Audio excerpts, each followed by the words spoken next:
어머니 연세도 있으신데 요양원 가시죠? 요양원? 내가 너한테 해준 것이 얼만데? 요양원? 장남은 집안의 기둥이다. 평생 이 말을 믿고 살았습니다. 시집와서 시어머니에게 배웠고 남편도 그렇게 말했습니다. 그래서 저는 세 자녀 중 큰아들에게만 모든 것을 쏟아부었습니다. 과외도 유학도 용돈도 오직 장남을 위해서였죠. 둘째 아들과 막내딸에게는 늘 같은 말만 했습니다. 오빠 잘 되면 너희도 좋은 거야. 그렇게 78년을 살았습니다. 그리고 남편이 세상을 떠난 후 저는 결심했습니다. 강남 아파트, 예금, 주식까지 총 45억 원의 전 재산을 장남에게 물려주겠다고. 하지만 저는 몰랐습니다. 그 선택이 제 인생 최악의 결정이 될 줄은. 그리고 장남이라는 이름 뒤에 숨겨진 냉혹한 진실을 마주하게 될 줄은. 지금부터 제 기막힌 이야기를 들려드리겠습니다. 명자는 창밖을 바라봤습니다. 서울 강남의 42평 아파트 거실, 햇살이 비싼 가구들을 비추고 있었죠. 78세의 나이에도 혼자 사는 것이 불편하지 않았습니다. 아니, 불편하지 않은 척했습니다. 리빙룸 한쪽 벽면을 가득 채운 가족 사진들이 명자의 시선을 끌었습니다. 세 자녀가 어렸을 적 사진, 졸업식 사진, 결혼식 사진까지. 그 중에서도 유독 큰아들 민수의 사진이 많았죠. 명자는 그 사진들을 하나하나 쓰다듬으며 미소 지었습니다. 어머니, 문 열어주세요. 초인종 소리와 함께 익숙한 목소리가 들렸습니다. 큰아들 민수였죠. 명자는 서둘러 일어나 거울 앞에서 머리를 매만지고 옷매무새를 고쳤습니다. 아들 앞에서 늙은 모습을 보이기 싫었거든요. 어머니, 오늘 날씨 좋죠? 점심 먹으러 나가실래요? 민수는 언제나처럼 환한 미소를 지으며 비싼 과일 상자를 건넸습니다. 며느리 지혜도 함께였죠. 명품 가방을 든 지혜는 시어머니를 향해 공손하게 고개를 숙였습니다. 어머님, 백화점에서 좋다고 해서 샀어요. 샤인머스켓인데 한 송이에 8만 원짜리래요. 드시고 건강하세요. 고맙다, 고마워. 이렇게까지 안 해도 되는데.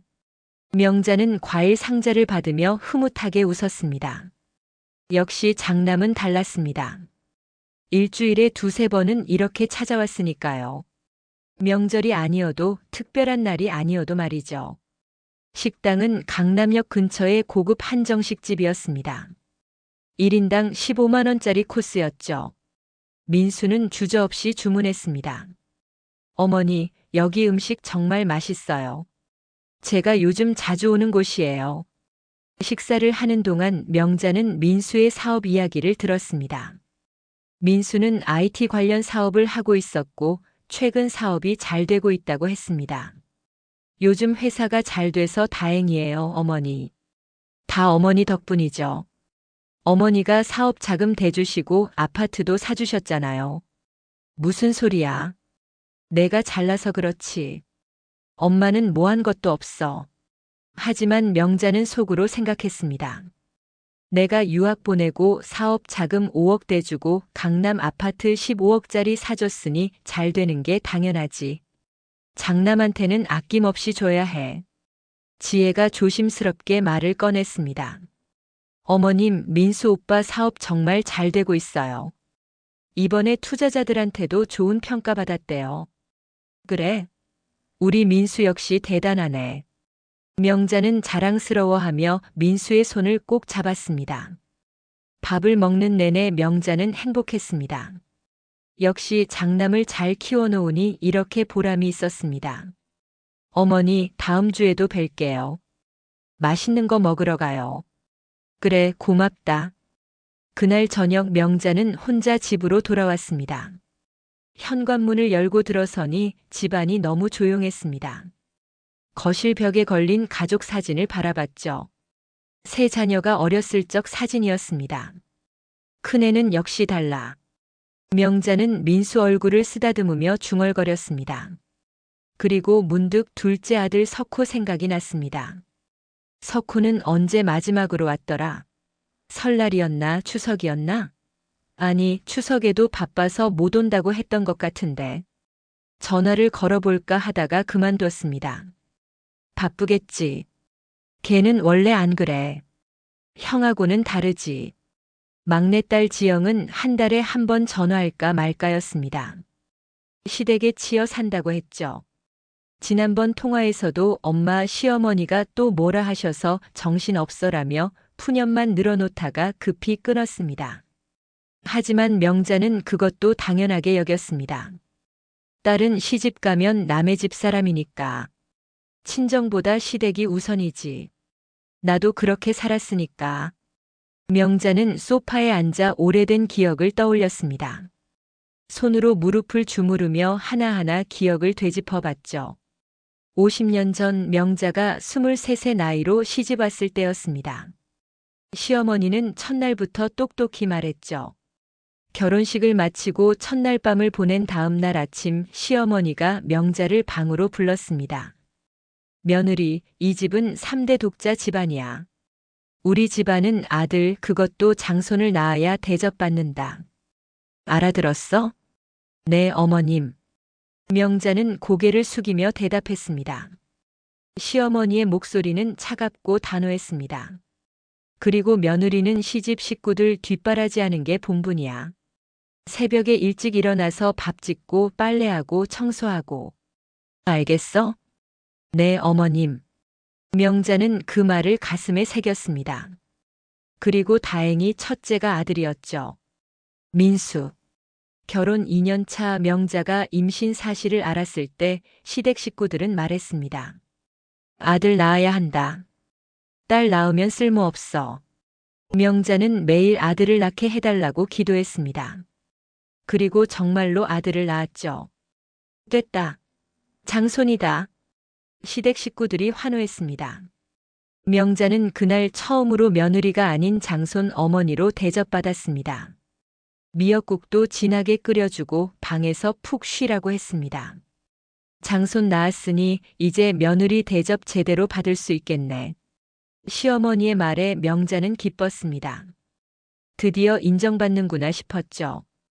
2년 뒤 둘째 석호가 태어났을 때는 반응이 완전히 달랐습니다. 아들이긴 한데, 뭐 차남이니까. 그래도 또 아들이네. 시어머니의 시큰둥한 반응. 남편 철수도 마찬가지였습니다. 장남 잘 키우는 게 중요해.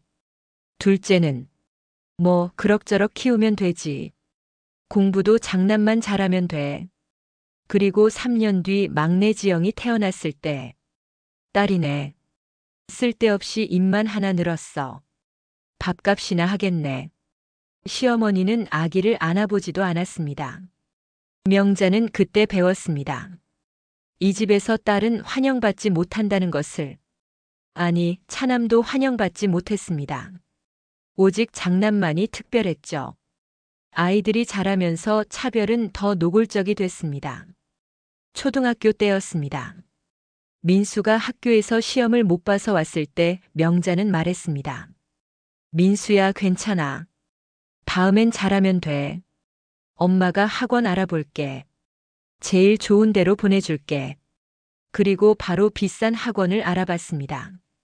한 달에 50만 원짜리 영어 학원, 수학 학원, 논술 학원까지.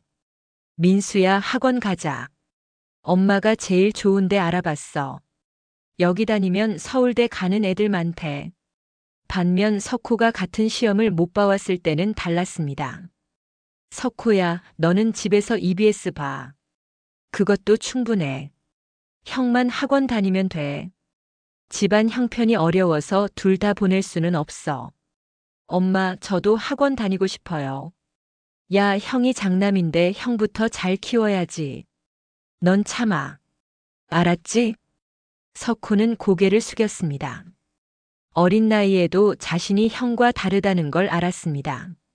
지영에게는 더 심했습니다. 지영아, 넌 여자니까 공부 많이 안 해도 돼. 시집이나 잘 가면 돼. 공부는 오빠들만 하는 거야. 엄마, 저도 학교에서 공부 잘하고 싶어요. 야, 여자가 공부해서 뭐 해? 어차피 시집 가면 끝이야. 명자는 그렇게 세 자녀를 다르게 키웠습니다. 민수에게는 과외 선생님이 3명, 석호에게는 인터넷 강의, 지영에게는 아무것도 없었습니다. 대학 진학 때도 마찬가지였죠.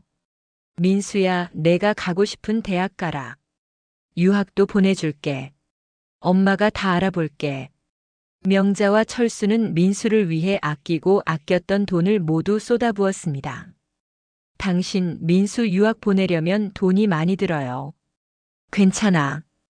장남 교육이 제일 중요해. 장남이 잘 돼야 집안이 일어서는 거야. 민수는 서울대를 졸업하고 미국 유학을 갔습니다. MBA 과정이었죠. 명자와 철수는 유학 비용으로 1억 원을 썼습니다. 집을 담보로 대출까지 받았습니다. 반면 석호가 대학 진학 상담을 할 때는 이랬습니다. 석호야, 너는 지방 국립대 가. 등록금 싸잖아. 서울은 너무 비싸. 엄마, 저도 서울에서 대학 다니고 싶어요. 안 돼. 집안 형편 생각해. 형 유학 보내느라 돈이 없어. 넌 지방대 가. 석호는 지방 국립대를 갔습니다. 장학금을 받아가며 혼자 공부했죠. 지영에게는 더 가혹했습니다. 지영아, 넌 전문대면 충분해. 어차피 시집 갈 건데 대학 왜 가? 엄마, 저도 4년제 대학 가고 싶어요. 안 돼. 돈 아까워. 그 돈으로 오빠들 뒷바라지 해야지. 지영은 전문대를 나와 곧바로 결혼했습니다. 남편 철수는 이런 명자를 칭찬했습니다. 당신 참 똑똑해. 장남한테 집중 투자하는 게 맞아. 장남이 잘 돼야 나머지 애들도 혜택 보는 거야. 명자는 그때 자랑스러웠습니다. 자신이 현명한 선택을 하고 있다고 믿었죠. 민수가 결혼할 때 명자와 철수는 강남에 아파트를 사줬습니다. 15억짜리였죠. 당시 시세로는 엄청난 금액이었습니다. 아들아, 이 집에서 잘 살아라. 장남이 좋은 데서 살아야지. 그래야 동생들도 형 집에 놀러와서 좋고. 민수는 감격해했습니다. 어머니 감사합니다. 정말 감사합니다. 뭘 당연한 거지. 넌 장남이니까. 반면 석호가 결혼할 때는 전세 보증금 3억 원을 빌려줬습니다. 빌려준 겁니다. 준 게 아니라. 석호야, 이건 빌려주는 거야. 나중에 여유 생기면 갚아. 이자는 안 받을 테니까. 네, 어머니. 감사합니다. 열심히 모아서 꼭 갚을게요. 그래, 형은 장남이니까 주는 거고 너는 차남이니까 빌려주는 거야. 알지? 석호는 씁쓸하게 웃으며 고개를 끄덕였습니다. 지영이 결혼할 때는 혼수 장만비로 1,000만 원을 줬습니다. 지영아, 이거 가지고 혼수 장만해. 시댁 가서 잘 살아라. 며느리가 되면 고생이야. 네, 엄마. 감사합니다. 그리고 지영아, 시댁에서 무시당하지 마. 친정이 든든해야 시댁에서도 무시 안 해. 하지만 정작 지영이 시댁에서 어려움을 겪을 때 명자는 이렇게 말했습니다. 지영아, 참아. 며느리는 원래 그런 거야. 엄마도 다 참고 살았어. 명자는 창밖을 바라보며 혼잣말을 했습니다. 나는 잘한 거야. 장남이 집안 지켜야 하니까. 장남이 잘 되면 다 잘 되는 거니까. 하지만 가슴 한구석이 불편했습니다. 석호와 지영의 서운한 얼굴이 자꾸 떠올랐죠. 특히 석호가 마지막으로 왔을 때 했던 말이 생각났습니다. 어머니, 전 형처럼 못 삽니다. 형처럼 자주 못 와요. 왜? 바쁘니? 바쁜 것도 있고. 솔직히 오기 싫어요. 올 때마다 형하고 비교당하니까요. 석호야, 무슨 소리야? 엄마가 언제 비교했어? 어머니는 모르시겠지만 제가 올 때마다 형은 이렇게 하던데 너는? 이런 말 하세요. 그랬나? 석호는 더 이상 말하지 않고 돌아갔습니다. 아니야. 쟤들도 이해할 거야. 오빠가 장남이니까 당연한 거라고. 명자는 그렇게 자신을 설득했습니다. 5년 전 남편 철수가 세상을 떠났습니다. 임종 직전 철수가 말했죠. 여보, 우리 재산 잘 정리해요. 장남한테 많이 주고. 알아요. 당신 걱정 마요. 명자는 남편의 손을 꼭 쥐었습니다. 장남이 집안 지켜야죠. 제사도 지내야 하고. 그래요. 당신 말이 맞아요. 남편이 떠나고 명자는 재산을 정리했습니다. 강남 아파트 시세 30억, 예금 10억, 주식 5억. 총 45억 원이었습니다. 이걸 어떻게 나눠야 하나? 고민할 것도 없었습니다. 명자의 마음속엔 이미 답이 정해져 있었죠. 장남 민수가 다 받아야지. 그게 맞는 거야. 옛날부터 그래왔잖아. 명자는 그날부터 준비를 시작했습니다.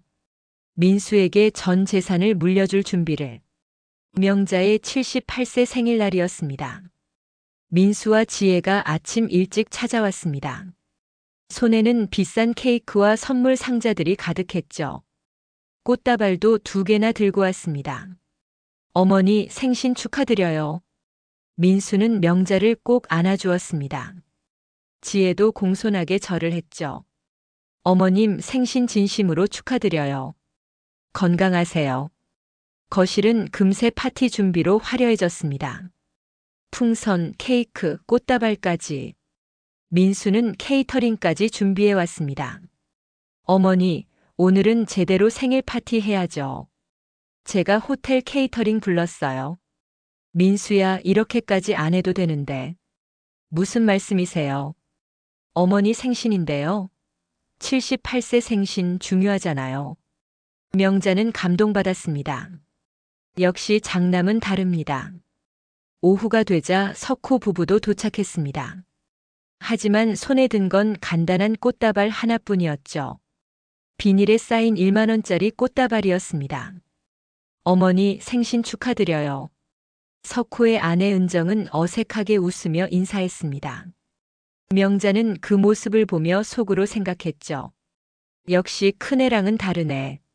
민수는 이렇게 준비를 많이 해오는데 지영이는 안 왔어? 명자가 물었습니다.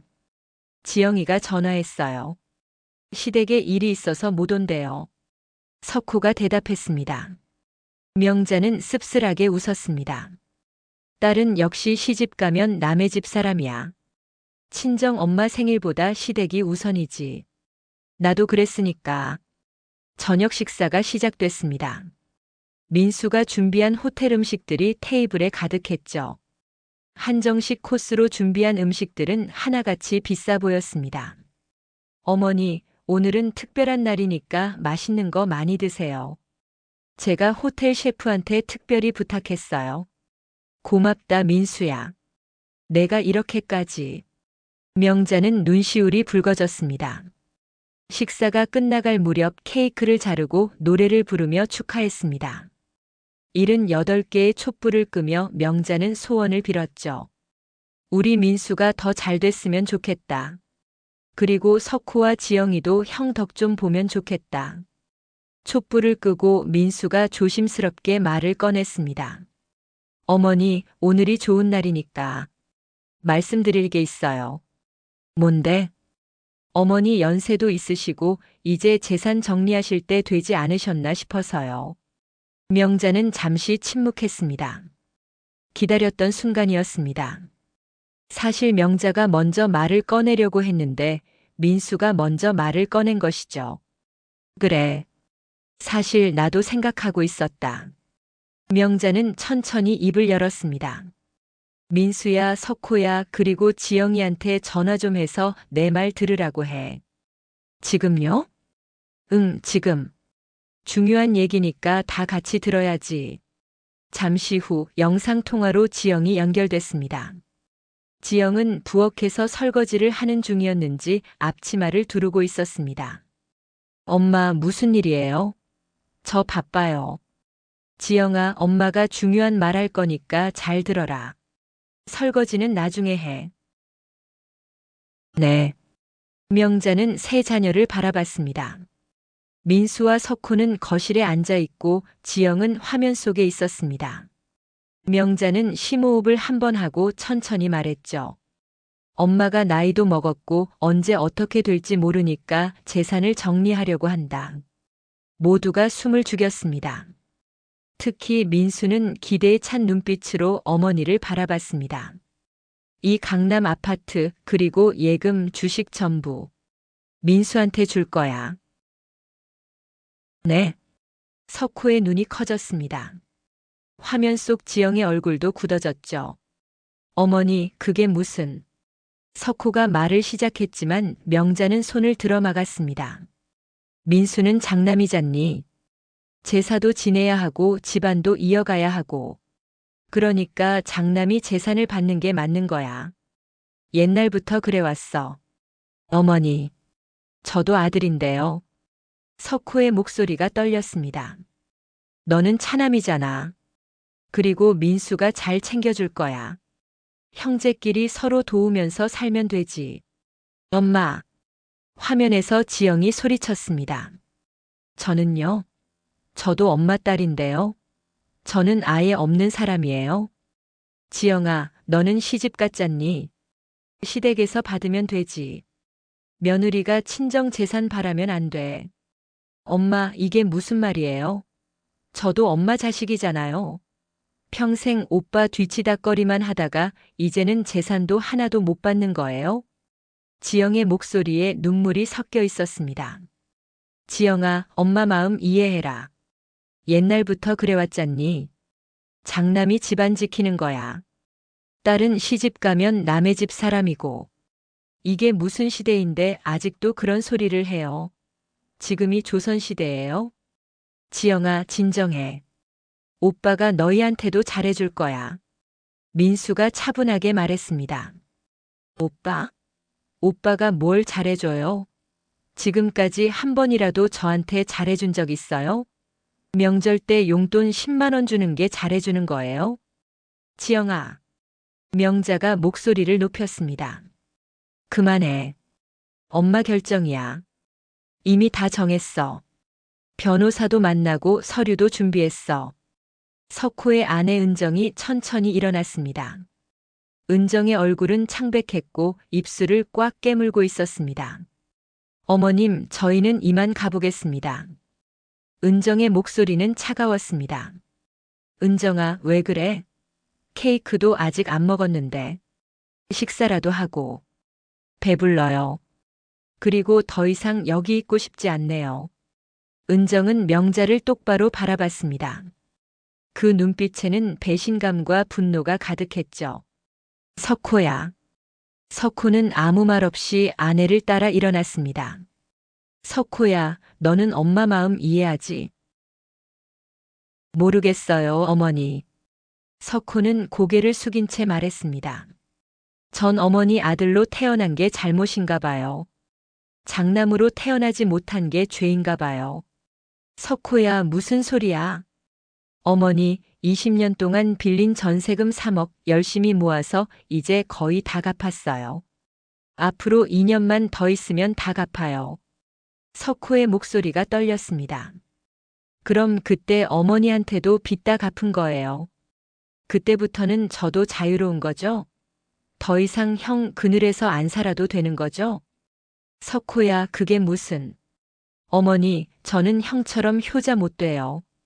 그리고 앞으로도 안 할 거예요. 형이 어머니 모시면 되잖아요. 45억이나 받으셨으니까. 석호야. 어머니 건강하세요. 앞으로는 장남한테 기대세요. 전 이제 제 인생 살겠습니다. 석호는 은정의 손을 잡고 현관으로 향했습니다. 은정도 한마디 덧붙였습니다. 어머님, 20년 동안 시댁 눈치 보며 살았는데 이제 그만하겠습니다. 명절에도 안 올 거예요. 형님한테 잘 보이세요. 은정아, 너 지금... 문이 쾅 닫혔습니다. 화면 속 지영도 울면서 말했습니다. 엄마, 전 엄마 딸이 아니었나 봐요. 평생 오빠 뒷바라지 하라고 태어난 존재였나 봐요. 공부도 오빠만 시키고 용돈도 오빠만 주고 결혼할 때도 오빠는 15억짜리 아파트인데 전 1,000만 원. 지영아. 엄마, 전 평생 2등이었어요. 아니, 3등이었어요. 큰오빠, 둘째 오빠, 그 다음이 저였어요. 딸이라서 늘 뒷전이었어요. 지영의 눈에서 눈물이 흘렀습니다. 이제 그만 연락할게요. 어차피 엄마한테 전 필요 없는 자식이니까. 엄마한테는 장난만 있으면 되잖아요. 지영아, 엄마는. 화면이 꺼졌습니다. 거실에는 명자와 민수, 지혜만 남았습니다. 생일 파티의 화려한 장식들이 오히려 더 쓸쓸해 보였습니다. 어머니. 민수가 조심스럽게 다가왔습니다. 괜찮아요. 애들이 화나서 그래. 시간 지나면 이해할 거야. 명자는 떨리는 목소리로 말했습니다. 어머니, 제가 동생들한테 잘할게요. 걱정 마세요. 제가 용돈도 챙겨주고 명절 때 잘 챙겨줄게요. 그래. 내가 잘 챙겨줘라. 넌 장남이니까. 하지만 명자의 가슴 한구석은 불편했습니다. 석호의 떨리는 목소리, 지영의 눈물, 은정의 차가운 눈빛이 계속 머릿속을 맴돌았습니다. 내가 잘한 걸까? 그날 밤 명자는 혼자 침대에 누워 천장을 바라봤습니다.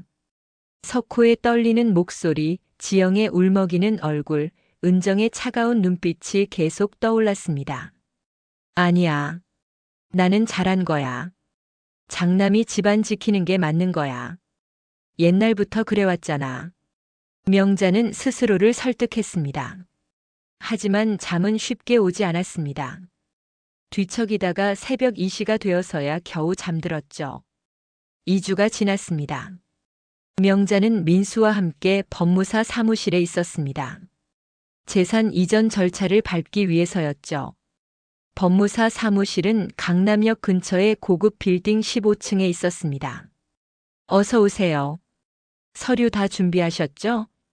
법무사가 명자와 민수를 맞이했습니다. 네, 다 준비했습니다. 민수가 서류 가방을 열었습니다. 좋습니다. 그럼 시작하겠습니다. 먼저 강남 아파트부터 명에 이전하겠습니다. 법무사가 서류를 펼쳤습니다. 서명 여기에 해주시면 됩니다. 법무사가 서류를 내밀었습니다. 명자는 잠시 망설였습니다. 펜을 들었다가 내려놓기를 반복했죠. 어머니, 괜찮으세요?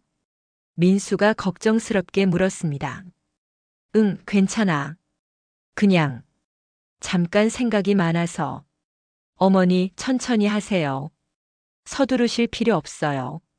하지만 민수의 눈빛은 초조해 보였습니다. 명자는 떨리는 손으로 서명을 했습니다. 강남 아파트 30억, 예금 10억, 주식 5억. 모두 민수 명의로 넘어가는 순간이었죠. 축하드립니다. 이제 모든 재산이 아드님 명의로 이전됐습니다. 법무사가 웃으며 말했습니다. 고맙습니다. 민수가 법무사와 악수를 했습니다. 명자는 그 모습을 보며 이상한 기분을 느꼈습니다. 어머니, 점심 먹으러 가요. 그래. 하지만 명자는 왠지 모를 허전함을 느꼈습니다. 평생 모은 재산이 이렇게 한순간에 넘어가는구나. 물론 장남에게 주는 거니까 내 것이나 마찬가지지만. 같은 시각 석호의 집에서는 부부싸움이 벌어지고 있었습니다. 당신 이대로 가만히 있을 거예요? 은정이 소리쳤습니다. 아이들은 학교에 가고 집에는 부부만 있었습니다. 그럼 어떡하라고? 어머니가 정하신 건데. 석호는 무기력하게 대답했습니다. 소파에 앉아 고개를 숙인 채였죠. 20년이에요, 20년. 내가 시댁 눈치 보며 산 게 20년이라고요. 은정의 눈에서 눈물이 흘렀습니다. 여보, 나도 어떡할 수 없잖아. 어머니가 그렇게 결정하신 건데. 명절 때마다 형님 집 가서 머리 조아리고 어머님 생신 때마다 선물 챙기고. 그게 다 뭐였어요? 은정의 목소리가 떨렸습니다. 형수는 명품 가방 들고 다니는데 난 시장에서 산 가방 들고 다녔어요. 형님네는 강남에 15억짜리 아파트 살고 우리는 전세 3억에 전전긍긍하면서요. 여보, 당신은 아들도 아니에요? 왜 형만 아들이고 당신은 아들이 아니에요? 형이 장남이니까. 장남이 뭐가 대단해요? 당신도 똑같은 아들인데. 똑같이 어머님 뱃속에서 나왔는데. 은정은 소파에 주저앉았습니다. 나 이제 시댁 안 가요. 어머님도 안 뵐 거예요. 더 이상 못 참겠어요. 여보, 그래도 어머니신데. 어머니? 그 어머니가 우리한테 뭐 해주신 게 있어요? 당신 대학 등록금도 안 대주셨잖아요. 결혼할 때도 전세금 빌려주고 갚으라고 하셨잖아요. 은정의 목소리에는 20년간 쌓인 한이 묻어났습니다. 형님은 유학도 보내주고 사업 자금도 대주고 아파트도 사주고. 우린요? 전세금 3억 빌려주고 갚으라고 하셨죠. 미안해. 석호는 고개를 숙였습니다. 당신이 왜 미안해요? 당신 잘못 아니잖아요. 어머님이 잘못하신 거지. 그래도 뭐예요? 당신 자존감이 그렇게 없어요? 형 그늘에서 평생 사는 게 좋아요? 석호는 아무 말도 할 수 없었습니다. 당신이 가고 싶으면 당신 혼자 가요. 난 이제 지쳤어요. 시댁하고 연 끊을 거예요. 은정은 방으로 들어가 문을 닫아버렸습니다. 석호는 거실에 혼자 앉아 있었습니다. 손으로 얼굴을 감싸쥐고 한숨을 쉬었죠. 어머니, 왜 이러세요? 다음 날 지영이 친정을 찾아왔습니다. 엄마 나왔어. 지영은 화가 난 얼굴로 현관에 섰습니다. 눈이 퉁퉁 부어 있었습니다. 지영아. 들어와. 밥 먹었니? 아니요, 오래 있을 거 아니에요. 지영은 가방에서 봉투를 꺼냈습니다. 이거 드릴게요. 이게 뭐니? 엄마가 내 결혼할 때 준 1,000만 원이요. 이자 붙여서 1,500만 원 넣었어요. 받으세요. 지영아, 이게 무슨... 명자는 당황했습니다. 저도 엄마한테 빚지고 싶지 않아요. 이제 우리 남남이에요. 지영아, 엄마가 준 건데 왜 갚아? 엄마, 전 더 이상 엄마 딸로 살고 싶지 않아요. 지영의 목소리가 떨렸습니다. 나는 평생 오빤 그늘에서 살았어요. 학교 다닐 때도 결혼할 때도 애 낳고 키울 때도. 지영아, 오빠는 뭐든지 최고였고 나는 항상 2등, 아니 3등이었어요. 아니, 등수에도 안 들었어요. 그냥 투명인간이었어요. 지영의 눈에서 눈물이 흘렀습니다. 엄마, 나도 엄마 딸이에요. 엄마 뱃속에서 나왔어요. 근데 왜 나한테는 이렇게 못했어요? 왜 오빠만 사람이에요? 지영아, 엄마가 잘못 생각한 거였어. 명자도 눈물을 흘렸습니다. 이제 와서 그런 말 하지 마세요. 이미 다 끝났잖아요. 엄마는 오빠한테 45억 다 주셨잖아요. 지영은 봉투를 명자 손에 쥐어줬습니다. 엄마 건강하세요. 근데 아프셔도 저한테 연락하지 마세요. 저 이제 엄마 딸 아니니까. 엄마한테는 장난만 있으면 되잖아요. 지영아, 전 이제 엄마 생각 안 할 거예요. 오빠 생각도 안 할 거예요. 제 인생 살 거예요. 지영은 돌아서며 마지막으로 말했습니다. 엄마 나중에 후회하실 거예요. 장난만 믿으면 안 돼요. 사람은 돈 앞에서 변해요. 문이 닫혔습니다. 명자는 그 자리에 주저앉아 울었습니다. 손에 쥐어진 봉투가 너무 무거웠습니다. 한 달이 지났습니다. 명자는 민수에게서 온 전화를 받았습니다. 어머니, 저 이번 주에는 좀 바빠서 못 갈 것 같아요. 그래? 어디 급한 일 있니? 지난주에도 못 왔는데. 네, 회사에 중요한 미팅이 있어서요. 투자자들 만나야 해요. 그럼 다음 주에는 올 수 있어? 다음 주도 일정이 좀 빡빡해요. 일정 보고 연락드릴게요. 명자는 허전함을 느꼈습니다. 전에는 일주일에 2-3번씩 오던 민수가 요즘은 한 달에 한 번도 안 옵니다. 전화도 뜸해졌죠. 바쁘겠지. 회사 일도 있고 사업하는 사람이니까. 명자는 스스로를 위로했습니다. 또 2주가 지났습니다. 민수가 한 달 반 만에 방문했습니다. 어머니, 오랜만이에요. 정말 바빴어요. 그래. 잘 지냈니? 얼굴이 좀 피곤해 보이네. 네, 요즘 일이 많아서요. 바빠 죽는 줄 알았어요. 민수는 예전처럼 선물을 들고 오지 않았습니다. 빈손이었죠. 과일도 꽃도 아무것도 없었습니다. 밥은 먹었니? 엄마가 해줄까? 내가 좋아하는 갈비찜 해줄까? 아니요, 먹었어요. 그리고 바빠서 오래 못 있어요. 일시간 후에 약속이 있어서요. 그래. 명자는 실망감을 감추지 못했습니다. 어머니, 그런데 말씀드릴 게 있어서 왔어요. 뭔데? 이 아파트 관리비가 너무 많이 나오네요. 한 달에 50만 원씩이나. 거기다 재산세도 엄청 나오고요. 그게 평수가 크니까 그렇지. 42평이잖아. 어머니, 이제 이 아파트 제 명의잖아요. 그러니까 관리비도 제가 내야 하는데 좀 부담이 되네요. 명자는 당황했습니다. 그럼 엄마가 낼까? 그게 좋을 것 같아요. 어차피 어머니가 사시는 집이니까요. 제 명의긴 하지만 어머니가 쓰시는 거잖아요. 그래, 알았다. 명자는 씁쓸하게 웃었습니다. 재산은 내 명의로 넘어갔는데 관리비는 내가 내라고. 민수는 30분도 안 돼서 일어났습니다. 어머니, 전 이만 가볼게요. 약속 시간이 다 됐어요. 그래. 조심해서 가거라. 다음에는 언제 올 거니? 일정 보고 연락드릴게요. 문이 닫힌 후 명자는 거실에 혼자 앉아 있었습니다. 뭔가 달라졌어. 민수가 예전 같지 않아. 명자는 불안함을 느꼈습니다. 하지만 곧 고개를 저었죠. 아니야. 바빠서 그런 거야. 사업하느라 정신없는 거지.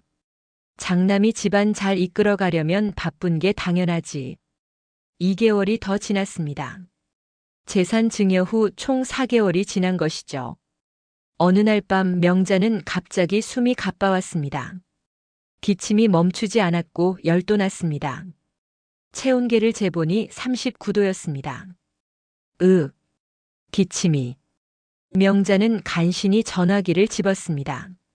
민수에게 전화를 걸었죠. 전화벨이 여러 번 울렸습니다. 여보세요? 민수의 목소리가 들렸습니다.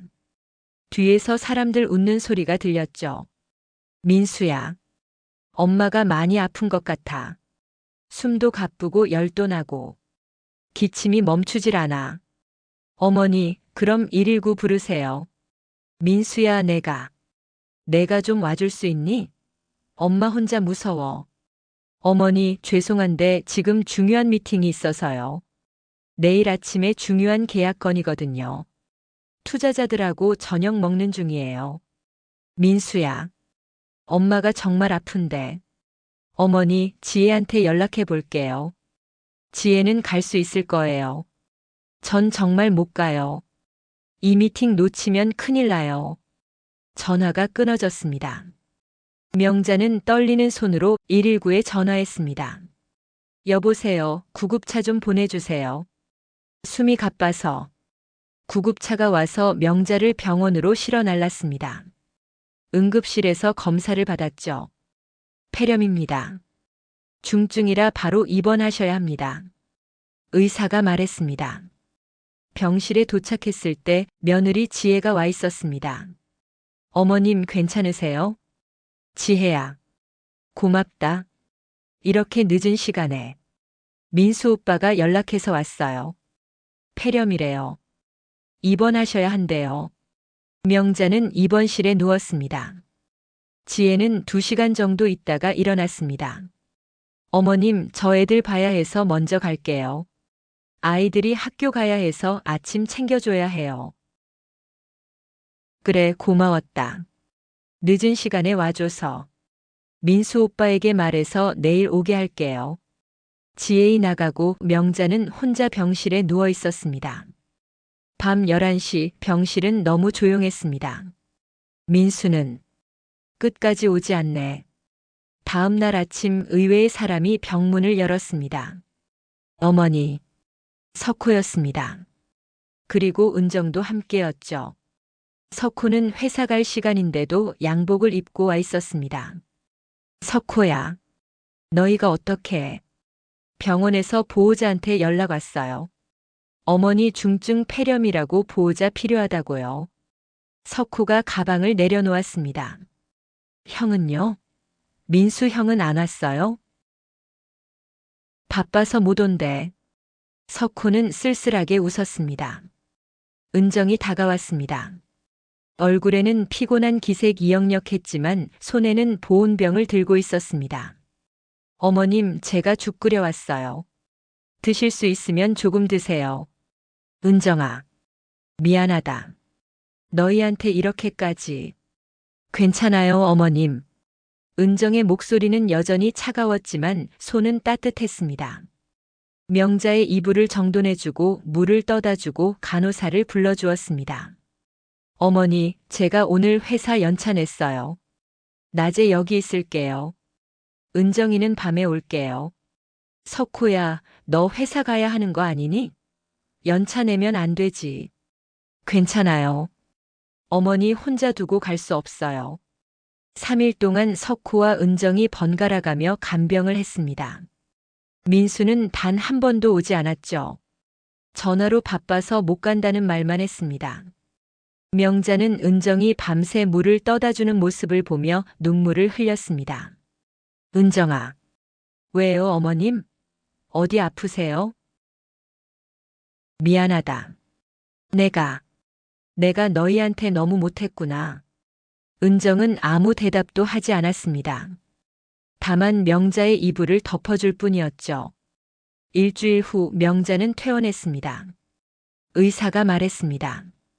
많이 좋아지셨습니다. 하지만 집에서도 조심하셔야 해요. 누가 옆에서 돌봐주시는 게 좋겠어요. 어머니, 저희 집으로 가시죠. 석호가 말했습니다. 아니다. 엄마 집으로 갈게. 혼자 계시면 위험해요. 또 쓰러지시면 어떡해요? 괜찮아. 엄마가 알아서 할게. 너희도 바쁠 텐데. 명자는 자신의 집으로 돌아왔습니다. 석호 부부가 집까지 바래다 주고 냉장고에 반찬도 채워주고 갔죠. 어머니, 뭐 필요한 거 있으면 언제든 연락하세요. 고맙다, 석호야. 석호 부부가 돌아가고 명자는 혼자 거실에 앉았습니다.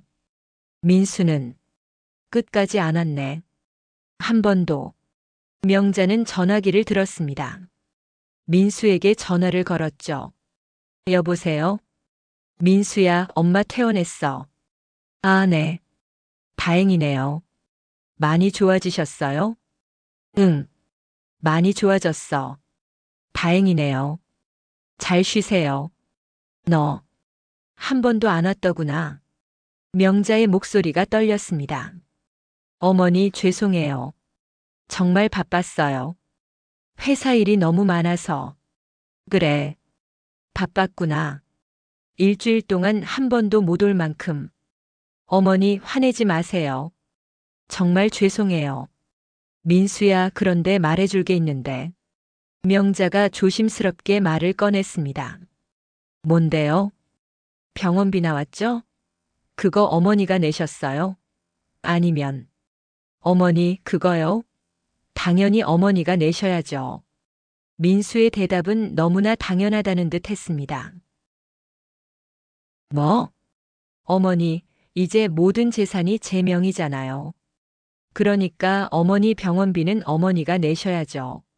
명자는 말을 잊었습니다. 하지만 그 재산은 엄마가 너한테 준 건데. 맞아요. 주셨죠. 그래서 이제 제 거예요. 제 돈으로 어머니 병원비 내드릴 이유는 없잖아요. 민수야. 어머니, 아직도 아파트에서 나오는 월세 있잖아요. 그거로 생활비 쓰세요. 그것도 내 명의로 넘어간 건데. 네, 제 명의니까 제가 관리하는 게 맞죠. 하지만 어머니 생활비는 어머니가 알아서 하셔야죠. 민수야, 그럼 엄마는 어떻게 살라는 거니? 어머니 연금 있으시잖아요. 그거로 사세요. 그럼 전 바빠서 이만 끊을게요. 전화가 끊어졌습니다. 명자는 전화기를 내려놓고 멍하니 앉아 있었습니다. 이게 뭐지? 이게 내가 키운 장남이 맞나? 그날 밤 명자는 지영에게 전화했습니다. 전화벨이 여러 번 울렸습니다. 왜요, 엄마? 지영의 목소리는 차가웠습니다. 지영아, 엄마가 잘못 생각한 것 같아. 이제 와서 무슨 소리예요? 엄마가 장난만 믿고 살았는데 잘못한 것 같아. 그래서요? 제가 뭘 어떡하길 바라세요? 지영아, 엄마 말 좀 들어줘. 엄마가 싫어요. 엄마, 저 바빠요. 그리고 엄마 일은 엄마가 알아서 하세요. 전화가 끊어졌습니다. 명자는 소파에 주저앉아 울었습니다. 내가 뭘 잘못한 거지? 장남한테 모든 걸 줬는데 왜 이렇게 됐지? 명자는 그날 밤 잠을 이루지 못했습니다. 4개월이 더 지났습니다.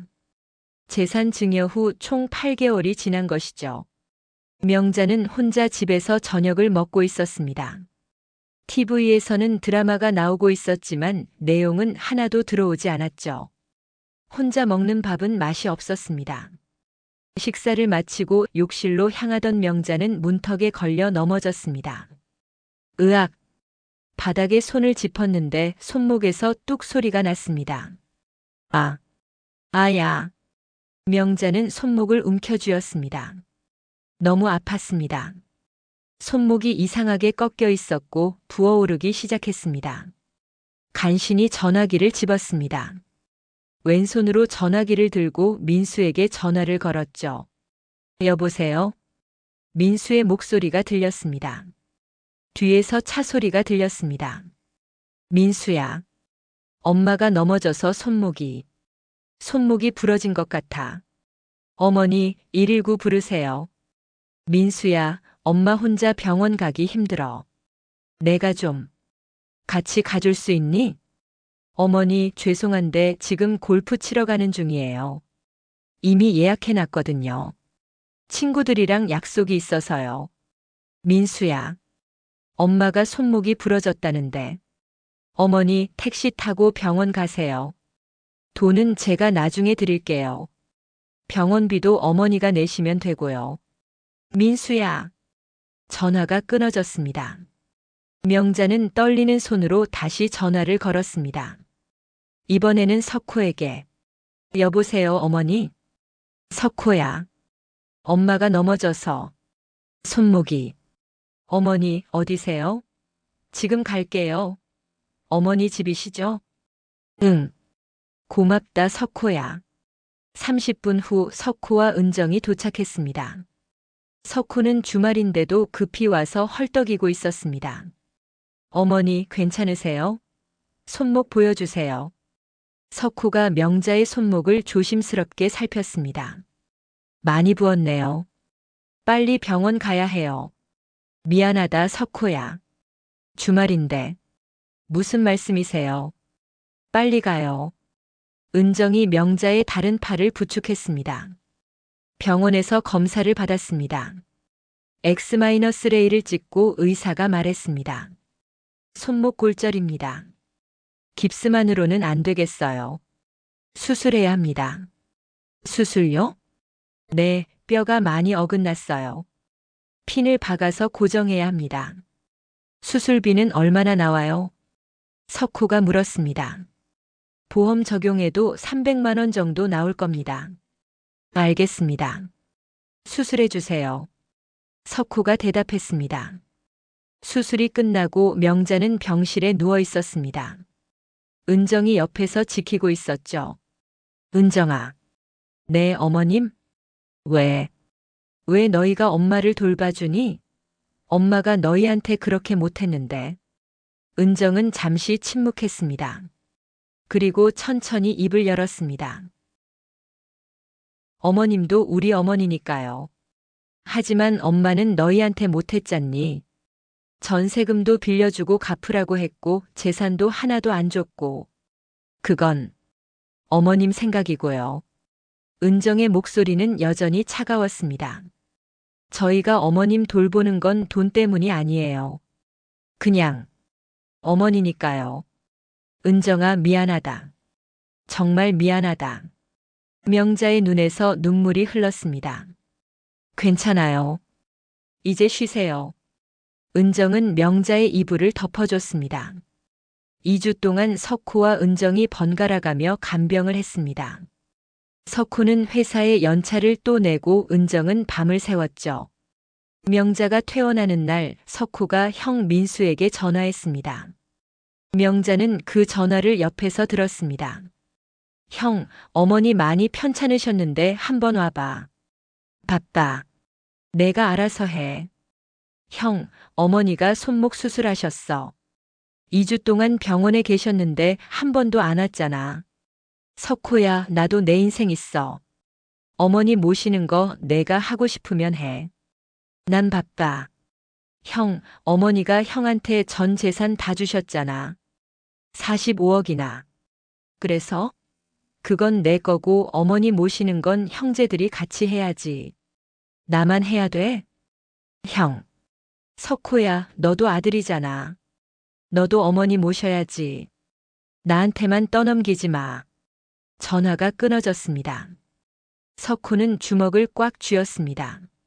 명자도 그 통화를 다 들었습니다. 어머니. 괜찮아, 석호야. 하지만 명자의 목소리는 떨리고 있었습니다. 어머니, 저희 집으로 가시죠. 혼자 계시면 안 돼요. 아니다, 석호야. 엄마 집으로 갈게. 손목도 다치셨는데 어떻게 혼자 사세요? 밥도 못 하시잖아요. 괜찮아. 엄마가 알아서 할게. 한 손으로도 할 수 있어. 하지만 명자의 목소리에는 힘이 없었습니다. 어머니, 제발요. 저희가 모실게요. 저희 집 좁지만 어머님 주무실 방은 있어요. 은정이 명자의 손을 잡았습니다. 은정아, 너희 집 25평 전세인데. 좁잖니? 너희한테 짐 될까봐. 어머님은 짐이 아니에요. 은정의 목소리가 떨렸습니다. 제발 저희 집으로 가세요. 혼자 두고 갈 수 없어요. 명자는 눈물을 흘리며 고개를 끄덕였습니다. 석호의 집은 경기도의 25평 전세였습니다. 강남에서 1시간 거리였죠. 작은 방 하나를 명자에게 내줬습니다. 어머니, 여기서 지내세요. 좁아서 죄송해요. 고맙다. 너희가 방까지 내주다니. 명자는 좁은 방을 둘러봤습니다. 30억짜리 강남 아파트 42평에서 살던 자신이 이제는 25평 전세의 작은 방에 있었습니다. 방 크기는 4평도 안 돼 보였습니다. 내가 뭘 한 거지? 30억짜리 집을 포기하고 여기에. 그날 밤 민수와 지영에게서 전화가 왔습니다. 어머니, 석호 집으로 가셨다며요? 지영의 목소리였습니다. 응. 잘하셨어요. 석호 집에 계시는 게 편하실 거예요. 거기가 어머님한테 맞을 것 같아요. 지영아, 너희 집은? 엄마, 저희 집은 좁아서 엄마 모시기 힘들거든요. 아이들도 있고 공간도 없고요. 석호 집에 계세요. 그래. 명자는 전화를 끊고 베개에 얼굴을 묻었습니다. 내가 장남을 위해 모든 걸 줬는데, 30억짜리 강남 아파트를 줬는데, 그 집은 이제 내가 갈 수 없는 집이 됐어. 명자는 울었습니다. 조용히 석훈의 식구들이 듣지 못하게. 2개월이 더 지났습니다. 어느 날 민수에게서 전화가 왔습니다. 어머니, 제가 내일 갈게요. 중요한 얘기가 있어서요. 그래. 여기로 올 거니? 네, 석호 집으로 갈게요. 다음 날 민수와 지혜가 석호 집으로 찾아왔습니다. 석호도 집에 있었습니다. 어머니, 오랜만이에요. 민수는 예전처럼 선물도 없이 빈손으로 왔습니다. 명자는 그 모습을 보며 서글펐습니다. 앉아라. 명자가 말했습니다. 거실 소파에 모두 둘러앉았습니다. 어머니, 제가 오늘 온 이유가 있어요. 뭔데? 어머니가 사시던 강남 아파트요, 팔기로 했어요. 뭐? 명자의 눈이 커졌습니다. 석호와 은정도 놀란 표정이었습니다. 왜 놀라세요? 제 명이잖아요. 제가 팔든 말든 제 마음 아니에요? 민수야, 그건 엄마가 평생 살던 집인데. 어머니, 지금 석호 집에 계시잖아요. 그 아파트 필요 없으시죠? 하지만, 혹시라도 엄마가 다시 가실 일 없어요. 그리고 제가 그 돈 필요해요. 민수가 단호하게 말했습니다. 무슨 돈이 필요한데? 사업 확장하려고요. 투자 기회가 왔어요. 그 아파트 팔면 30억 나오니까 그걸로 사업 확장할 거예요. 민수야, 엄마 집을 팔아서? 어머니, 이제 제 집이에요. 제가 필요해서 파는 거예요. 지혜가 말을 이었습니다. 그리고 어머니, 이제 요양원 들어가시는 게 나을 것 같아요. 요양원? 네, 어머님 혼자 계시기 힘드시잖아요. 석호 집도 좁고 석호네도 힘들 거고요. 나는 여기 있을 거야. 어머님, 요양원이 더 편하실 거예요. 24시간 케어받으시고 밥도 나오고 친구들도 사귀시고요. 민수가 팜플렛을 꺼냈습니다. 여기 괜찮은 데예요. 경기도 파주에 있는데 시설도 좋고요. 경기도 파주? 명자는 팜플렛을 받아들었습니다. 한 달에 150만 원짜리 저렴한 요양원이었죠. 민수야, 엄마는 강남에서 평생 살았어. 왜 파주로? 거기는 너무 멀잖아. 어머니, 이제 어머니 재산 없으시잖아요. 다 제 명의로 넘어갔고요. 그러니까 비용 생각하셔야죠. 강남 요양원은 한 달에 300만 원씩 해요. 민수야. 어머니, 아파트 팔면 돈 많이 나와요. 그 돈으로 제가 사업 확장하면 대박 날 거예요. 어머니 덕분에 제가 성공할 수 있을 것 같아요. 민수는 환하게 웃었습니다. 마치 복권에 당첨된 사람처럼. 명자는 민수를 바라봤습니다. 낯선 사람 같았습니다. 저 사람이 정말 내가 키운 아들인가? 민수야, 엄마가 너한테 전 재산 다 줬잖니. 45억이나. 네, 감사해요. 그래서 제가 성공하면 어머니한테 효도할 거예요. 너 지금 효도하고 있니? 명자의 목소리가 떨렸습니다. 어머니, 저도 제 인생 있어요. 제 사업 키워야 하고 제 가족 먹여 살려야 하고요. 내 인생? 엄마가 너 키우느라 엄마 인생 다 바쳤는데? 그건 어머니가 선택하신 거잖아요. 민수의 목소리가 차가웠습니다. 민수야, 너 그게 무슨 소리냐? 어머니, 솔직히 말씀드릴게요. 어머니가 주고 싶어서 주신 거잖아요. 제가 달라고 한 적 없어요. 하지만, 어머니, 이제 그 재산은 제 거예요. 어머니 거 아니에요. 제가 어떻게 쓰든 제 마음이에요. 석호가 참지 못하고 일어났습니다. 형, 그게 무슨 말이에요? 어머니가 형한테 평생 모은 돈 다 주신 건데. 석호야, 넌 가만히 있어. 이건 나랑 어머니 문제야. 형, 어머니 병원에 계실 때 한 번도 안 왔잖아요. 골프 치러 간다고 바빠다고. 어머니 손목 수술하실 때도 안 왔잖아요. 그래서 내가 바빴으니까 못 간 거지. 너는 한가했으니까 간 거고. 형. 은정이 석호를 말렸습니다. 여보, 그만해. 소용없어. 명자는 민수를 바라보며 말했습니다. 민수야, 엄마가 아플 때 내가 어디 있었니? 바빴어요. 일하느라. 골프 치러 가는 게 일이야? 그것도 일의 일부예요.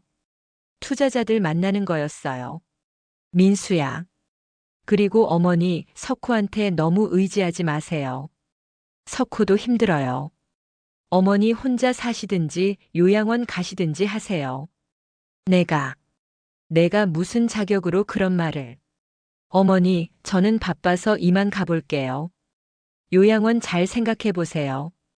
다음 주에 계약해야 하니까 빨리 결정하세요. 민수와 지혜가 일어났습니다. 민수야. 명자가 소리쳤습니다. 엄마가 너한테 뭐였니? 그냥 돈 주는 기계였니? ATM이었니? 민수는 잠시 멈췄다가 돌아봤습니다. 어머니, 그건 어머니가 선택하신 거예요. 평생 저한테만 잘해주시고 동생들한테는 못해주셨잖아요. 그건 어머니가 만드신 거예요. 저를 이렇게. 어머니가 저한테 모든 걸 주면서 넌 장남이니까 특별하다고 하셨잖아요. 민수는 문을 향해 걸어갔습니다. 그래서 전 특별한 줄 알았어요. 동생들보다 더 받을 자격이 있다고 생각했어요. 어머니가 그렇게 가르치셨으니까요. 민수야. 어머니, 이제 와서 왜 그래요? 제가 어머니 가르침대로 산 건데.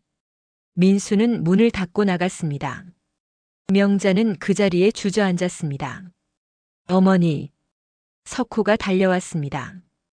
은정도 명자를 부축했습니다. 괜찮으세요? 석호야.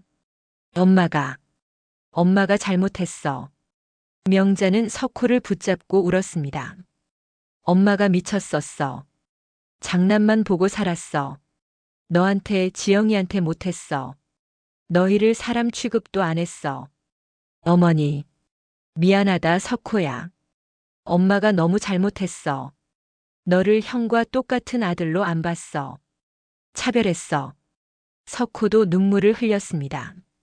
괜찮아요, 어머니. 아니야, 괜찮지 않아.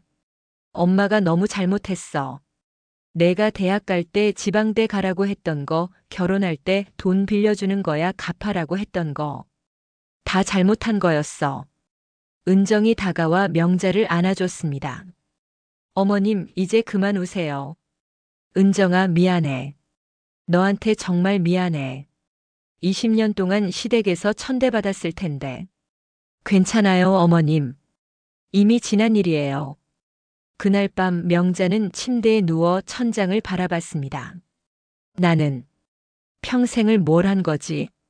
장남이라는 이름에 속았습니다. 장남이 최고라는 말을 믿었습니다. 그래서 모든 것을 장남에게 쏟아부었죠. 하지만 정작 자신이 아플 때, 외로울 때, 도움이 필요할 때 곁에 있는 건 장남이 아니었습니다. 차남이었습니다. 그리고 그 차남의 아내였습니다. 나는 왜 이제야 깨달았을까? 왜 이렇게 늦게? 명자는 눈을 감았습니다. 눈물이 베개를 적셨습니다. 다음 날 아침 명자는 석호에게 말했습니다. 석호야, 엄마 변호사 사무실 좀 데려다 줄 수 있니? 변호사요? 왜요, 어머니? 해야 할 일이 있어. 석호와 은정은 서로 눈을 마주쳤습니다. 어머니, 혹시 형 때문에 그러시는 거예요? 응. 엄마가 잘못한 거 바로 잡아야지. 명자는 변호사를 만났습니다. 강남의 큰 법률사무소였습니다. 증여를 취소하고 싶으시다고요? 변호사가 물었습니다. 네, 가능한가요? 쉽지 않습니다. 하지만 불가능하지는 않아요. 변호사가 안경을 벗으며 설명했습니다. 증여 취소 사유가 있어야 합니다. 민법에서는 부양 의무 불이행을 증여 취소 사유로 인정하고 있습니다. 부양 의무 불이행? 네, 증여받은 자녀가 부모를 부양하지 않았다는 걸 증명하면 증여를 취소할 수 있습니다. 명자는 고개를 끄덕였습니다. 증명할 수 있어요. 증거가 많아요. 어떤 증거들이 있으신가요? 병원 입원 기록이요. 2번 입원했는데 한 번도 안 왔어요. 병원 CCTV도 있을 거예요. 변호사가 메모를 하기 시작했습니다. 또 있나요? 통화 녹음도 있어요. 제가 아플 때 전화했는데 119 부르세요. 바빠서 못 가요라고 한 녹음이요. 좋습니다. 그리고요. 대신 차남이 저를 돌봤어요. 병원비도 내주고 간병도 하고 지금은 자기 집에 모시고 있어요. 변호사는 고개를 끄덕였습니다. 충분히 승소할 수 있을 것 같습니다. 하지만 어르신 한 가지 여쭤봐도 될까요? 뭔가요? 아드님과의 관계가 완전히 틀어질 수 있습니다. 그래도 하시겠습니까? 명자는 잠시 침묵했습니다.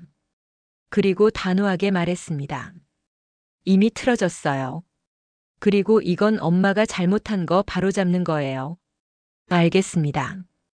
소송 준비하겠습니다. 다음 주 동안 명자는 증거를 모았습니다. 병원 입원 기록, 민수가 한 번도 오지 않았다는 병원 CCTV, 석호와 은정이 간병했다는 기록, 간호사들의 진술서, 민수와의 통화 녹음까지. 어머니 정말 하실 거예요? 석호가 걱정스럽게 물었습니다. 응.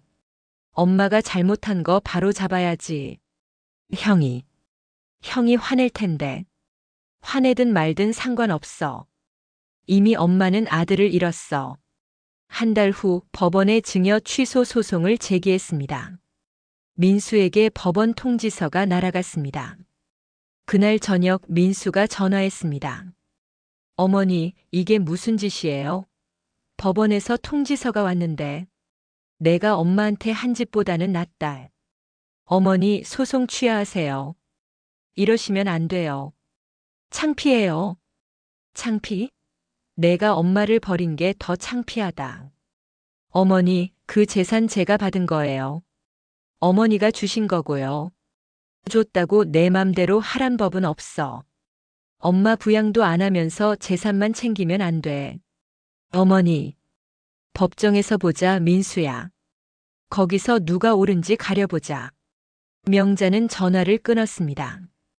법정날 명자는 석호, 은정과 함께 법원에 갔습니다. 민수와 지혜도 변호사와 함께 와 있었죠.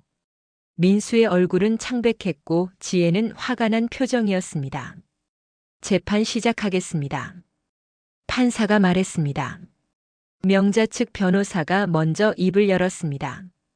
피고 강민수는 원고로부터 총 45억 원의 재산을 증여받았습니다. 하지만 증여 후 원고를 전혀 부양하지 않았습니다. 변호사는 증거를 제시했습니다. 원고는 증여 2개월 후 폐렴으로 입원했습니다. 하지만 피고는 단 한 번도 병원을 방문하지 않았습니다. 병원 기록과 CCTV 영상이 재생됐습니다. 석호와 은정이 병실을 드나드는 모습은 있었지만 민수의 모습은 단 한 번도 나오지 않았습니다. 대신 차남 강석호 씨와 그의 배우자가 일주일 동안 번갈아가며 간병했습니다. 민수의 변호사가 반박했습니다. 피고도 바쁜 일정이 있었습니다. 사업을 운영하고 있어서 시간을 내기 어려웠습니다.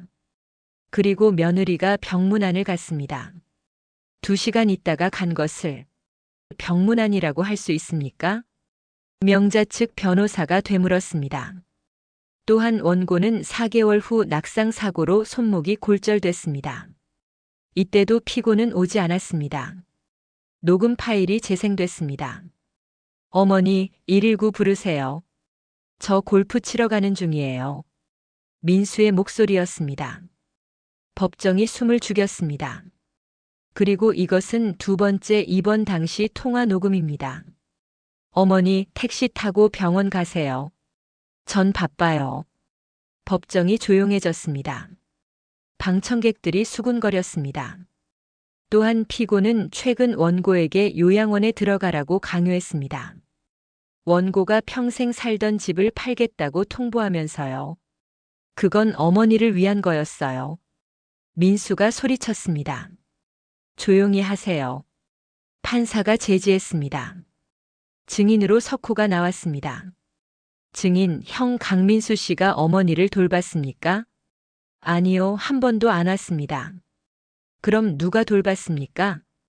저와 제 아내가 돌봤습니다. 병원비도 제가 냈고 간병도 저희가 했습니다. 왜 그렇게 하셨습니까? 어머니니까요. 석호의 목소리가 떨렸습니다. 어머니가 저한테는 못 해주셨어요. 형한테만 모든 걸 주셨어요. 하지만 그래도 어머니는 어머니니까요. 명자는 눈물을 흘렸습니다. 다음 증인은 은정이었습니다. 증인, 시어머님을 왜 돌보셨습니까? 어머님이 아프셨으니까요. 하지만 시어머님께서 증인에게 잘해주셨습니까? 20년 동안 차별하지 않으셨습니까? 아니요. 차별하셨어요. 형님네만 챙기시고 저희는 늘 뒷전이었어요. 그런데도 왜 돌보셨습니까? 그래도 어머님이세요. 은정도 눈물을 흘렸습니다. 마지막으로 명자가 증언대에 섰습니다. 원고, 왜 증여를 취소하고 싶으십니까? 제가 잘못 판단했습니다. 명자의 목소리가 떨렸습니다. 장남이라는 이유만으로 모든 것을 줬습니다. 45억 원을 다 줬습니다. 하지만 장남은 저를 버렸습니다. 피고가 원고를 버렸다는 게 무슨 뜻입니까? 아플 때 안 왔습니다. 외로울 때도 안 왔습니다. 돈만 가져가고 엄마는 버렸습니다. 골프는 치러 가면서 엄마 병원은 안 왔습니다. 민수가 벌떡 일어났습니다. 어머니, 저도 바빴어요. 제 인생도 있다고요. 제가 왜 맨날 어머니만 돌봐야 해요? 내 인생? 그 인생을 누가 만들어줬니? 명자가 소리쳤습니다. 엄마가 너 키우느라 엄마 인생 다 바쳤어. 유학 보내고 사업 자금 대주고 강남 아파트 사줬어. 45억을 줬어. 그건 어머니가 주고 싶어서 주신 거잖아요. 주긴 줬지. 하지만 엄마 버리라고 준 게 아니야. 법정이 숨죽였습니다. 판사가 서류를 검토하며 말했어요. 잠시 휴정하겠습니다. 1시간 후 판결 선고하겠습니다. 1시간이 지났습니다. 판사가 다시 들어왔습니다. 판결하겠습니다. 증거를 검토한 결과 피고 강민수는 원고로부터 총 45억 원의 재산을 증여받은 후 부양 의무를 전혀 이행하지 않은 것으로 판단됩니다. 민수의 얼굴이 굳어졌습니다. 따라서 본 법원은 증여의 일부를 취소합니다. 일부요? 명자가 물었습니다. 강남 아파트 30억 원 상당은 원고 명의로 환원합니다. 나머지 예금 10억과 주식 5억은 피고가 보유하되 원고의 생활비를 매달 200만 원씩 지급할 의무를 부과합니다. 명자는 한숨을 쉬었습니다. 감사합니다, 판사님. 법정을 나오며 민수가 명자를 가로막았습니다. 어머니, 만족하세요? 이렇게까지 하셔서? 민수야, 만족하긴. 엄마는 하나도 안 만족해. 그럼 뭘 더 원하세요? 엄마는 돈이 아니라 내 마음을 원했어. 엄마가 아플 때 와주는 아들을 원했어. 골프 치러 가지 말고 엄마 병원에 와주는 아들을. 명자의 목소리가 떨렸습니다. 하지만 넌 돈만 가져갔지. 엄마 마음은 가져가지 않았어. 엄마를 사람으로 안 봤어. 어머니. 민수야, 넌 엄마가 만든 괴물이야. 엄마가 너를 그렇게 키웠어. 명자는 돌아서며 말했습니다. 미안하다. 내가 아니라 엄마가 잘못했어. 엄마가 너를 장남이라고 특별하게 키워서 이렇게 만들었어. 민수는 그 자리에 서서 말을 잃었습니다. 6개월이 지났습니다. 명자는 여전히 석호의 집에서 살고 있었습니다. 강남 아파트를 되찾았지만 그곳으로 돌아가고 싶지 않았습니다. 혼자 그 큰 집에서 사는 것보다 석호네 가족과 함께 사는 게 더 좋았습니다. 어머니, 아침 드세요. 은정이 따뜻한 국을 내왔습니다. 고맙다, 은정아. 맨날 이렇게 해줘서. 별 말씀을요. 어머님 좋아하시는 북어국이에요. 명자는 밥을 먹으며 창밖을 바라봤습니다. 좁지만 따뜻한 집이었습니다. 25평 전세, 하지만 이곳이 30억짜리 아파트보다 편했습니다. 가족이 있으니까요. 할머니, 손주들이 뛰어왔습니다. 우리 손주들 학교 잘 다녀와라. 명자는 손주들을 안아줬습니다. 손주들이 나가고 석호도 출근 준비를 했습니다. 어머니, 오늘 편안히 계세요. 저녁에 뵐게요. 그래, 잘 다녀와라. 어느 날 명자는 변호사 사무실을 다시 찾았습니다. 유언장을 쓰고 싶습니다. 네, 어떻게 하시겠습니까? 강남 아파트는 석호에게 줍니다. 나머지 재산은? 명자는 잠시 생각했습니다. 셋으로 나눕니다. 석호, 지영, 그리고 민수. 민수 씨한테도 주시겠습니까? 변호사가 놀라 물었습니다. 네, 그래도 제 아들이니까요. 하지만 조건이 있습니다. 무슨 조건입니까? 민수 몫은 제가 살아있는 동안은 사용할 수 없습니다.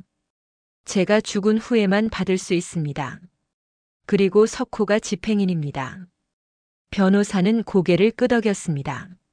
알겠습니다. 그렇게 작성하겠습니다. 며칠 후 지영이 찾아왔습니다. 몇 달 만이었습니다. 엄마. 지영아, 앉아라. 보고 싶었다. 엄마, 소송 이야기 들었어요. 이겼다고. 그래. 아파트는 다시 찾았어. 고생하셨어요, 엄마. 지영의 눈에 눈물이 고였습니다. 지영아, 엄마가 미안하다. 엄마. 엄마가 평생 너한테 못했어. 딸이라고 시집 갈 거라고 무시했어. 오빠들만 사람 취급하고. 명자는 지영의 손을 잡았습니다. 미안하다.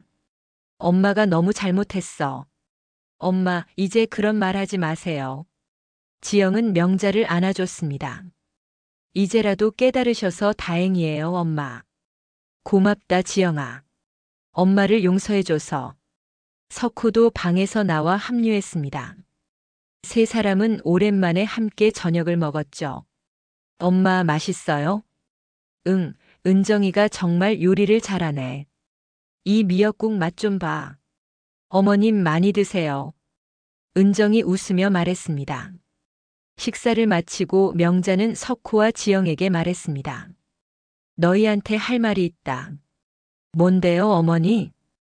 유언장 썼어. 네. 강남 아파트는 석호가 받는다.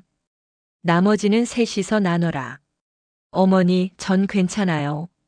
형하고 지영이한테. 아니야. 내가 받아야 해. 명자는 석호의 손을 잡았습니다.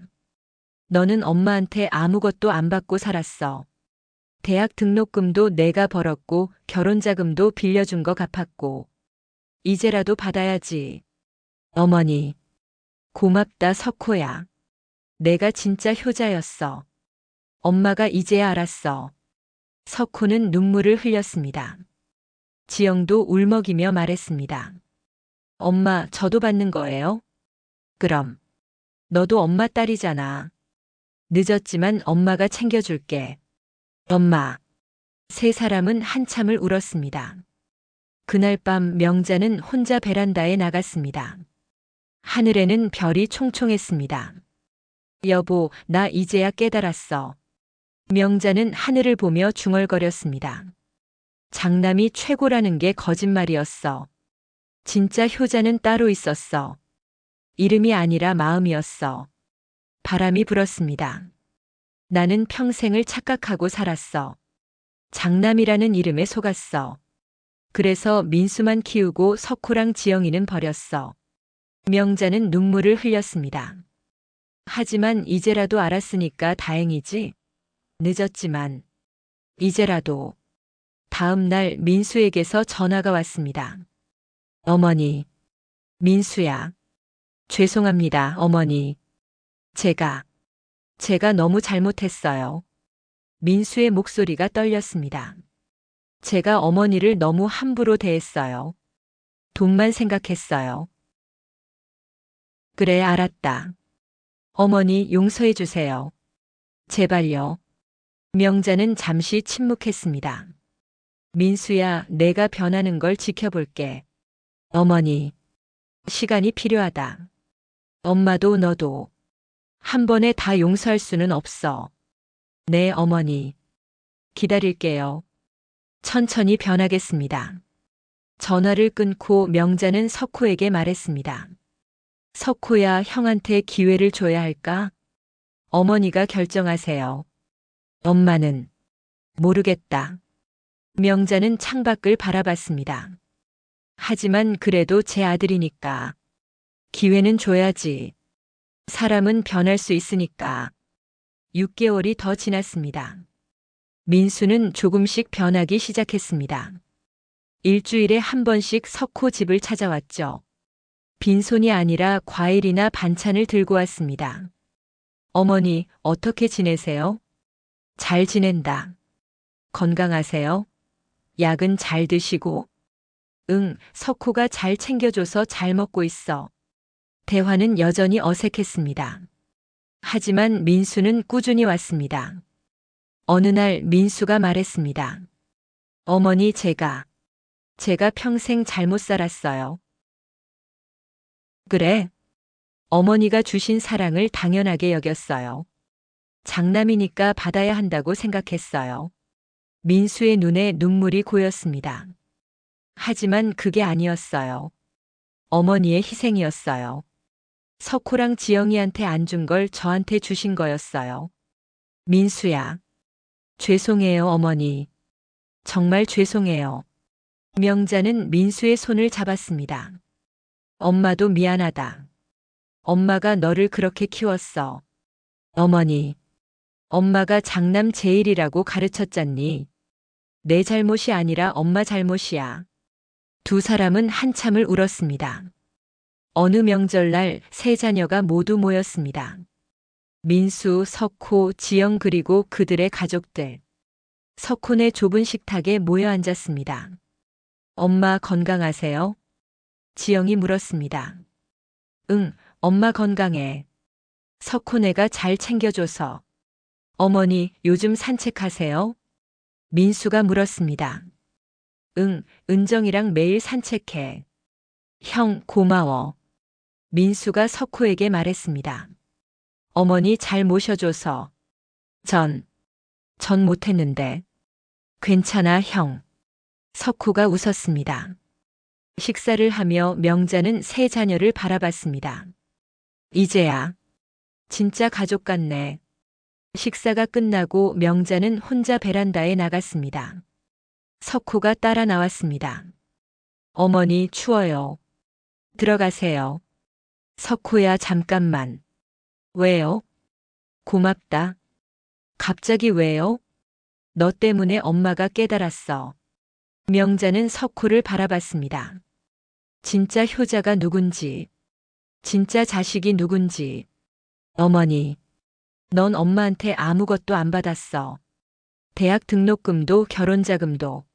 하지만 엄마가 아플 때 내가 왔어. 명자의 목소리가 떨렸습니다. 그게 진짜 효야. 그게 진짜 사랑이야. 석호는 눈물을 흘렸습니다. 어머니, 당연한 거예요. 아니야. 당연한 게 아니야. 내가 특별한 거야. 명자는 석호를 안아줬습니다. 그날 밤 모두가 돌아가고 명자는 혼자 침대에 누웠습니다. 나는 평생을 착각하고 살았어. 명자는 천장을 바라보며 생각했습니다. 장남이 최고라고 믿었어. 장남에게 모든 것을 줘야 한다고 믿었어. 하지만 틀렸어. 진짜 효자는 이름이 아니라 행동이었어. 받은 게 많아서가 아니라 마음이 있어서 효자인 거였어. 명자는 눈을 감았습니다. 늦었지만 이제라도 깨달아서 다행이야. 창밖에는 달이 밝았습니다. 명자는 평화롭게 잠들었습니다. 석호와 은정이 만든 따뜻한 집에서. 에필로그. 명자는 85세까지 석호의 집에서 행복하게 살았습니다. 민수는 천천히 변했습니다. 완벽하지는 않았지만 노력했습니다. 매주 어머니를 찾아뵙고 생활비도 꼬박꼬박 보냈습니다. 지영은 어머니와 화해했고 자주 찾아왔습니다. 딸로서의 사랑을 되찾았죠. 석호와 은정은 끝까지 명자를 돌봤습니다. 명자의 마지막까지. 명자가 세상을 떠났을 때 세 자녀가 모두 곁에 있었습니다. 유언장이 개봉됐습니다. 강남 아파트는 석호에게, 나머지 재산은 셋이서 나눴습니다. 하지만 가장 큰 유산은 재산이 아니었습니다. 명자가 남긴 마지막 편지였습니다. 나는 평생을 장남이 최고라는 말을 믿고 살았습니다. 하지만 그건 거짓말이었습니다. 진짜 효자는 따로 있었습니다. 이름이 아니라 마음으로 효도하는 자식이 진짜 효자였습니다. 석호야, 내가 진짜 효자였어. 고맙다. 민수야, 엄마가 너를 잘못 키웠어. 미안하다. 지영아, 딸이라고 무시해서 미안하다. 세 자녀 모두 사랑한다. 이제야 깨달았지만 너희는 모두 똑같이 소중한 엄마 자식이야. 세 자녀는 편지를 읽으며 울었습니다. 그리고 명자의 장례식에서 세 자녀는 처음으로 진짜 형제가 됐습니다. 다른 이야기가 궁금하시면 구독과 좋아요를 눌러주세요. 영상 제작에 큰 힘이 됩니다.